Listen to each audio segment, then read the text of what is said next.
c'est bon. Bonsoir.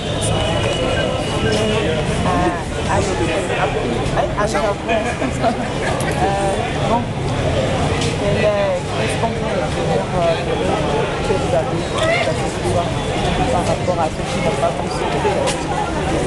Mais par rapport à ceux qui n'ont pas pu suivre, je pense qu'il s'agit essentiellement d'un recueil de 4 pièces de théâtre. Arriva la mitraille, juste à savoir quel travail, des nommés. Donc c'est essentiellement du théâtre qui s'appuie sur notre société, sur des faits de société, qui essaie de développer ces thématiques, notamment l'amour, la guerre, les situations de famille, également des histoires un peu fantasques de famille aussi. Si je peux résumer un peu les 4 pièces de façon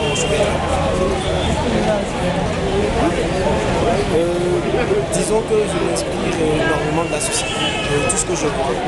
Et je m'inspire également de moi-même, parce que je suis d'abord un être innocent qui a un rapport avec la société, avec les autres.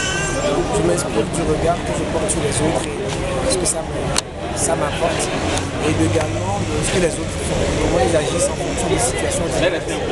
Et du coup, disons que je suis très observateur, j'observe tout ce que je vois. Et c'est à partir de ça que j'ai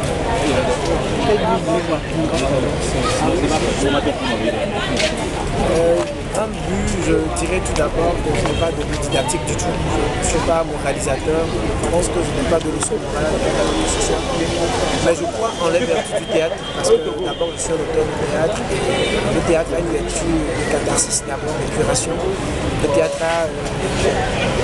permet de s'évader, des vertus ludiques également, l'évasion de distraction. Et pour couronner le tout, le théâtre permet de s'instruire. Le théâtre nourrit également. Donc je pense qu'à travers mes textes, on peut retrouver tout ça. Et même si je prétends ne pas être dans une vision didactique, quelqu'un peut trouver des formes de didactisme dans ce que j'écris.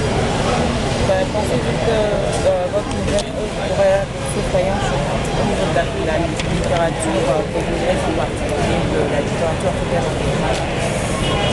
En réalité, en tant qu'auteur, je n'ai aucune certitude. C'est au lecteur de décider de cela. Moi, j'ai juste écrit une œuvre que je propose à un lecteur. C'est au lectorat de décider, de voir si telle œuvre a la qualité qu'il faut. C'est pas la critique surtout de me rendre ce feedback. Moi, j'espère vivement que ça marchera. Mais si ça ne marche pas, j'en prendrai acte. Je verrai ce qui n'a pas marché.